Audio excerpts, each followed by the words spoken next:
বন্ধুরা, তোমরা সবাই কেমন আছো? আশা করি সুস্থ আছো, ভালো আছো। চাটা তো খাওয়া হয়ে গেছে, কিচ্ছু ভিডিও করিনি। কালকে গেছিলাম আমরা ঘুরতে, তোমাদের ফটো অবশ্যই দেবো। পাহাড়ে গেছিলাম, পাহাড়ের 3200 সিঁড়ির উপরে এই একটা কালী মন্দির, সেইখানে গেছিলাম। প্রচুর এত সুন্দর ভিউটা কি বলবো। এই মেঘের মধ্যে দিয়ে যাচ্ছিলাম, বৃষ্টির মধ্যে, মানে মেঘ তো মেঘের মধ্যে যাচ্ছিলাম। সব ভিডিও করেছি, দেখাবো। তারপর আর এখন থেকে ভিডিওটা চালু করছি। আর এই দেখো এখন ছেলের জন্য ডিম সিদ্ধ করে দিচ্ছি।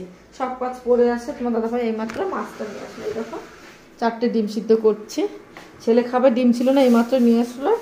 আর তোমার দাদাভাই দেখো কী কী সবজি নিয়ে এসছে সেটাও দেখিয়ে দিই। এই দেখো আমি গেছি, কি দাম ছিল, তোমার দাদাভাই গেছে কম দামে। পটল আর উচ্ছে নিয়ে এসছে, পটল আর উচ্ছে। আর এই যে মাছ 1 কিলো আর একটু বেশি, তাই না? 1.5 কিলো হবে না, তাই 350। আমি দেখে বুঝি। আর মাছটা চলো পরিষ্কার করি, দেখাচ্ছি। তারাও কি মাছ আমি জানি না।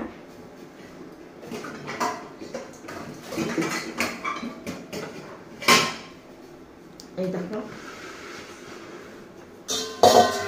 কি মাছ জানি না। এই দেখো তোমাদের দেখাচ্ছি কি মাছটা, দেখে না। তারপরে ধুয়ে রান্না করবো। এখন রান্না করবো, মাছ নাই, মাংস কালকেও পেয়েছে হোটেলে। এই দেখো বাবা কি মাছ জানি না। এই দেখো এটা রুই মাছ না কাতলা মাছ? কাতলা। এই দেখো কাতলা মাছ নিয়েছে তোমাদের দাদাভাই, দেখা যাচ্ছে। এই দেখো 1.5 কিলো হয়নি, 1 কিলো 350 গ্রাম। এই দেখো আমি বলেছি। চলো ধুয়ে নিই, ধুয়ে দিয়ে রেডি করে নিই। আর এখন রান্না করি। কি করো, রোজ রোজ চিকেন খেয়ে আমার ছেলের তো কথা, কি চিকেন কথা বললেই চিকেন চিকেন। রোজ রোজ খাওয়া ভালো? তোমরাই ভালো, তা তো ভালো না।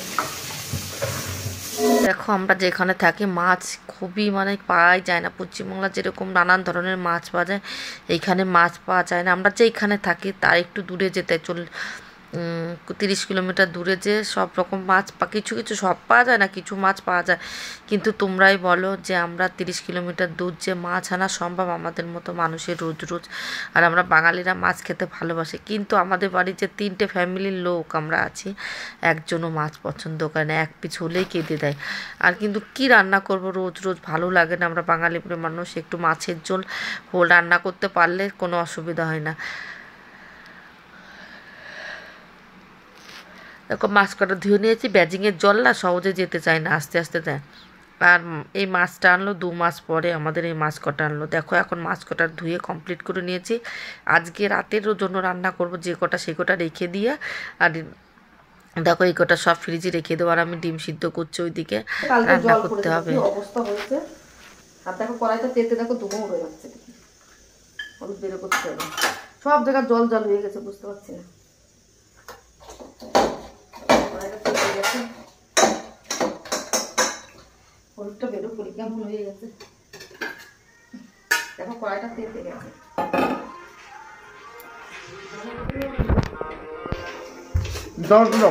হ্যাঁ নিয়ে যা, কালের মধ্যে দিয়ে আমি কাজ করতেছি।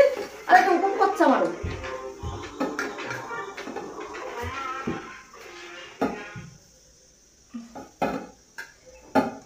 কি করবো, এটা খুলে আসছে।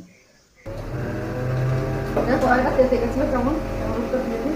হলুদের এটা খুলতে পারছে না, তোমাদের দাদা দাদা খুলতে পারছে না। মাছের ঝাল করবো, অনেকদিন খাওয়ার ইচ্ছা ছিল আজকে।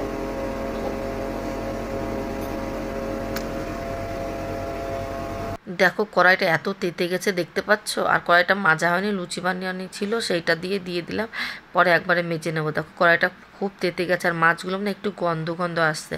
কি বলবো, তোমার দাদাভাই এত ভালো করে মাছ কিনে নিয়ে আসলো, দেখে শুনে তোমার দাদাভাই কিনতে পারে, আর আমি তো কিনতেই পারি না। তাও দেখো মাছটা একটু গন্ধ গন্ধ ভাব লাগছে। আমি ভালো করে শক্ত করে ভেজে নেবো, লাল লাল করে।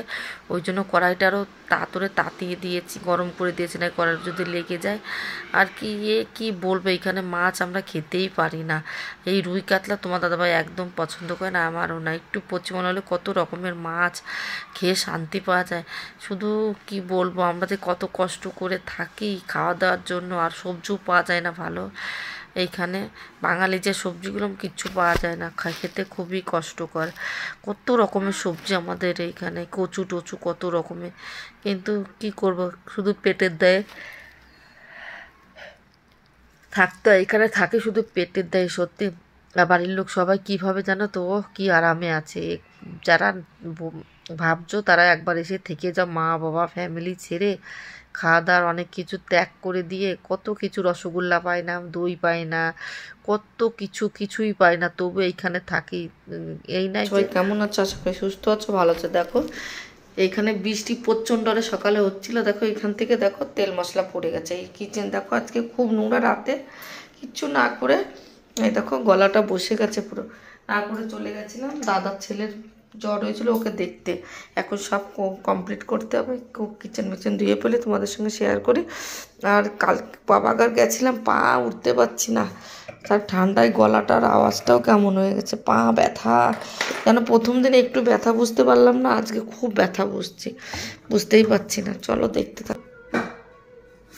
লুচি আছে 3টে, তোমার দাদাবার জন্য খেতে 4টে লুচি, কিছু হয়নি লুচি।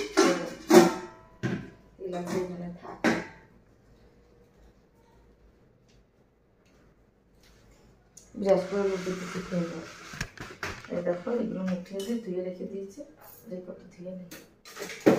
রান্না করতে করতে যে বাসনগুলো ছিল এগুলো উঠিয়ে রাখি, আরও বাসন কটা মাজবো। কি বলবো, সকালে রাতে আর ভিডিওটা পুরো শেষ করতে পারিনি, সকালে আবার শুরু করেছি। এখন কাজটা সেরে তোমাদের দেখার, কড়াইটা দেখতে পাচ্ছ কীরকম মানে অবস্থা, কাইল হয়েছে, কী করে ধোবো। আর দেখো সাবানটাও নিয়েছি, কড়াইটা মাজতে হলে সাবান লাগবে, লিকুইড দিয়ে অত তা খুব কষ্ট হয়, একটু সাবান দিলে লিকুইড দিলে খুব সুন্দর পরিষ্কার হয়ে যায়। কড়াইটা আমার এত পড়ে না, আজকে ওই যে লুচির কড়াইটা না ধুইনি, ওই জন্য মাছটা ভেজে নিলাম। এখন তোকে সুন্দর করে বাসন কটা মেজে নেব। রাতে আর বাসন মাজিনি, প্রতিদিনই বেশিরভাগই মেজে রাখি, 2-1 দিন ইচ্ছা করে না শরীরে। আর কী বলবো, শরীরে কিচ্ছু নাই, আর মাথা ঘোরাচ্ছিলো প্রচণ্ড, আরে মাথা ঘোরাচ্ছে, ওই জন্য আর আমি করতে পারিনি। কী হয়েছে বলো তো, বিপিটা বেড়ে যায় না কি থেকে না, মাথার মধ্যে একদম কাজ করছে না, মাথার মধ্যে ঘুরোচ্ছে আর অস্থিরতা লাগছে।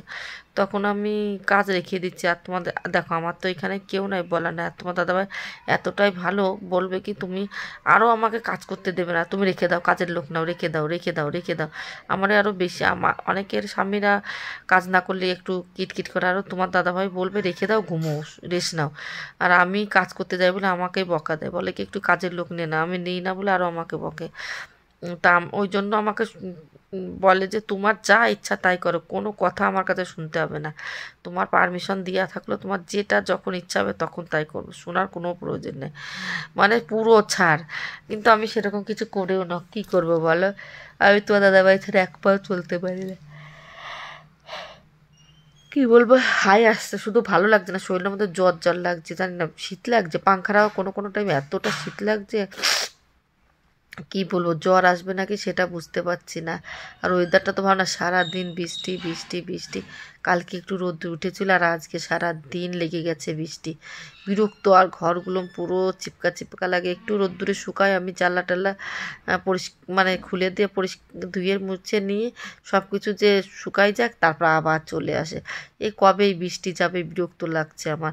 আবার শীতকালে আমার কষ্ট, মানে কি বলবো, কষ্টের কোনো শেষ নাই। দেখেছো সাবান লিকুইড দিয়ে পরিষ্কার করে দিচ্ছি, কড়াইটা সাদা করে দিতে হচ্ছে, টাইম লাগছে, কিন্তু আমার একটু ভালো লাগে পরিষ্কার থাকতে নিজেকে। এমনি তো কালো মানুষ, তারপরে কাজও যদি কালো হয়, লোকে কেউ আমার হাতে জলও খাবে না, ওই জন্য যতটা পারি চেষ্টা করি পরিষ্কার পরিচ্ছন্ন থাকতে, যে লোকে যেন কালো বলে অবহেলা করে না, যেরকম কালো শরীরটাও যেরকম কালো, কাজও সেরকম কালো, এরকম যেন কথা না বলে। তাই আমি পরিষ্কার করার চেষ্টা করি। এই দেখো কড়াইটা পুরো পরিষ্কার করে নিয়েছি, ধুয়ে নিলাম। এবার ব্যাজিংটা ভালো করে ধুয়ে নিচ্ছি। আবার কিচেনটাও তো পরিষ্কার করতে হবে, একটা কাজ করলে তো হবে না, পুরো কাজ। আমার বলছি না, আমার জ্বর লাগছে, আর কানে যে কি হচ্ছে, মাঝে মধ্যে কান বন্ধ হয়ে যাচ্ছে, দম মেরে থাকছে কানের মধ্যে, একদম ভালো লাগছে না। দেখো বাসন টাসন মাজা কমপ্লিট হয়েছে, কিচেন কিন্তু এখনও পরিষ্কার করিনি, করবো একটু পরে, জলটা ঝরে যাক বাসনে, তারপরে। এখন সারা ঘর ঝাড় দিচ্ছে। আর একটা গামলি দেখছো, এই গামলিটা সকালে কিনেছি শুকান্নারে দেওয়ার জন্য, ঘুম থেকে উঠে পাশের বাড়িরা ডাক দিয়েছে, আমি উঠে কিনে নিয়ে এসেছি। আর আমার উঠতে ইচ্ছা করে না, মাজা গা, শরীর খুব ব্যথা, এতটা শরীর মানে খারাপ হয়ে গেছে। আরও বৃষ্টি হলে আমার শরীরটা আরও বেশি ম্যাচ করে, রোদ্দুর হলে বেশ ভালো লাগে একটু, বাবা যত বৃষ্টি হবে তত শরীর খারাপ হবে। তোমার দাদাভাই বলেছে ওষুধ খাওয়ার, কত ওষুধ খাবো, ওষুধ খেতে খেতে আর পাচ্ছি না, সারা সময় ওষুধ ওষুধ ওষুধ ওষুধ ছাড়া নড়তে পারছি না। আর দেখো সাইডে এক জায়গায় কোথায় ধুলো দেখেছিল, তোমার দাদাভাই বললো ওইখানে ছাদ দিও, ধুলো দেখতে পাওনি। আমি বলছি না গো, ওই টেবিলটা রয়েছে না ওর ওই ফাঁকে, ওই সাইডটাতে যাওয়া যাচ্ছে না, ওই জন্য দেখো সঙ্গে সঙ্গে তাড়াতাড়ি করে করে নিচ্ছি, মানে ঝাড় দিয়ে নিচ্ছি। আজকে কিন্তু তোমার দাদা ভাই, আমার ছেলে, কেউ সবাই ঘুমোচ্ছে, আমি উঠে কাজ সেরে নিচ্ছি। ঘুম এসেছিলো প্রচণ্ড, আরে কিন্তু তা উঠে গেছি, ওরা ঘুমাক, উঠে আমি কাজ করি, ওরা তারপরে উঠবে। ঘর মার গুছিয়ে পোছা টোছা লাগিয়ে নিই, রান্না করে ডেকে দেবো। তোমার দাদাভাই হয়েছে অনেক দিন দোকানে যাচ্ছে না, শরীরটা ভালো না, সকালে উঠতে পারে না, ঘুমের ওষুধ দিয়েছে ডাক্তার, ঘুমের ওষুধ খাই তো আর উঠতে পারে না সকালবেলা, তার জন্য যেতেও পারে না। সকালে আমাদের অত গিরাক্য নাই, বলে দিয়ে আছে আমাদের কাস্টমারকে, বিকালেই যাই। আবার আমি বলেছি কালকের থেকে তুমি সকালে যাবে, তারই শরীরটা রুচি মানে এনার্জি থাকবে। দেখো আমি সব ঘরটা ছাদ দিয়ে চলে আসলাম, যে বাসন কটা মেজে রেখে দিয়ে গেছিলাম, জলটা ঝরে গেছে, জায়গায় রেখে দিই, তাহলে কিচেনটা পরিষ্কার করতে বেশ সুবিধা হবে। দেখো জায়গায় রেখে দিই এত। আর আমার না বুকে ব্যথা করছে কয়দিন ধরে, বিপি বেড়ে গেছে না, বুকটা ব্যথা হচ্ছে। ডাক্তারে বলেছে তোমার বুকে ওই মানে বিপিতে অ্যাটাক করছে, বিপির ওষুধ খাওয়া। প্রথম খেতেই চেয়েছিলাম না, এখন আর পাচ্ছি না বিপির ওষুধ, ডাক্তার বলেছে অবশ্যই তোমার খেতেই হবে। না দাঁড়া, তখন আমি আর কি করব, বিপির ওষুধ চালু, আবার 2-3 দিন খাইনি, আবার বেশি 165, উপরটা নিচেরটা 100, প্রচুর বেড়ে গেছে, উঠতেই পারছি না। কথা দেখেছো, কথাটাও আমি আস্তে বলছি, আমার একদম কথা বলতে ইচ্ছা করছিল না। আর কেমন যেন কষ্ট হচ্ছে, কষ্ট হচ্ছে, মানে নিঃশ্বাস নিতে একটা কষ্ট হচ্ছে। তা তোমার দাদাভাই বললো ওষুধ এনে দিয়েছে, খাচ্ছি, আর বললো চলো ডাক্তারের কাছে নিয়ে যাবে আজকালকের মধ্যে, রিপোর্ট দেখিয়ে ডাক্তারে কি বলে। আর কত পারবো, বেচারাও না আর পাচ্ছে না, এত ডাক্তার, একটা ডাক্তার কত ডাক্তার পাল্টাতে হয়, এই রোগের এই ডাক্তার। আমরা কি বলতো, এক এক ডাক্তার এক এক সময়, বিপির যে স্পেশাল তার কাছে যাব, থাইরয়েড যে স্পেশাল দেখে তার কাছে যাই, মানে একঘেয়ে একজনের কাছে দেখায় না, যে সব দেখায় না একজনের কাছে, যে স্পেশাল আছে, স্পেশাল দেখে জিনিসগুলো, তার কাছে আমি সব আলাদা আলাদা ডাক্তার দেখাই। আর আমি তো যেতে পারি না, তোমার দাদাভাই ছাড়া, আমি জানোই তো, পা নড়াতে পারি না। আর তোমার দাদাভাই সব জায়গায় যেতে হয়, বেচারার খুব কষ্ট হয়ে যায়, কি করব, তাও তো আমাকে নিয়ে যেতে হবে। আর আমি যদি নাও যেতে চাই, তোমার দাদাভাই জোর করে নিয়ে যাবে আমাকে, চলো চলো ওষুধ ফুরিয়ে গেছে চলো। দেখো এবার কিচেনটা পরিষ্কার হয়ে গেছে, এবার ঘরটা মুছে নিই সুন্দর করে। এই ছেলে আর তোমাদের দাদাভাই ঘুমোচ্ছে, পরে বিছানা উঠো বা ঘরটা ঝাড় দিয়ে নিই, ঝাড় দিয়ে সরি, ঘরটা মুছে নিই, তারপরে ওরা উঠবে।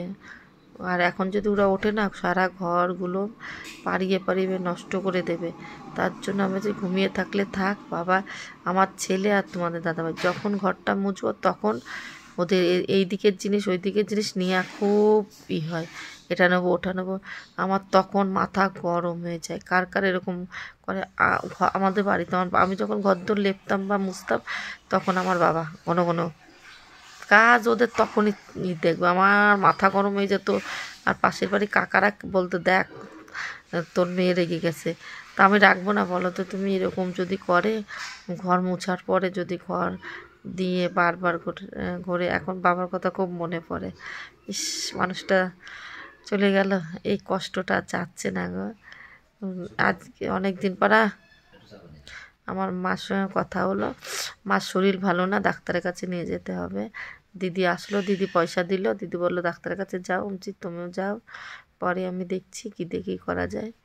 তা ভালো লাগলো, অনেকদিন পর মায়ের সঙ্গে কথা হলো। মায়ের কাছে মোবাইল নাই তো, ওই জন্য পাশের বাড়ির ওদের কাছে চাই, দেয় না গো, মানে আর আমার ওয়াইফাই কানেক্ট তো, নেটের জন্য হয়, কেউ নিজস্ব নেট ফুরিয়ে দিতে চায় না। চলো আজকের মতো ভিডিওটা এখানে শেষ করলাম, তোমরা ভালো থেকো।